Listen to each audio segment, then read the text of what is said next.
కిందాక collector గారు మాట్లాడుతూ ఉంటే దానిలో కిచెన్కి ఆధునికంగా మోడర్నైజ్ చేయాలి, సదుపాయాలు లేవు, నవీకరణ చేయాల్సిన అవసరం ఉంది అంటే నా దృష్టికి తీసుకొచ్చారు.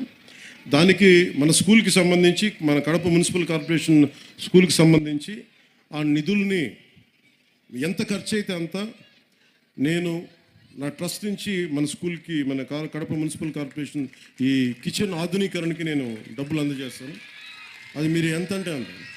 అలాగే ఒక ఆడపిల్లలు అడిగారు, అక్కడ ఆడబిడ్డలు అడిగారు, నన్ను ఆ పాపలు అడిగారు, ప్రైజ్ ఇమ్మని. ఇందాక ఒక ప్రొఫెసర్ గారు కూడా అడిగారు, మీకు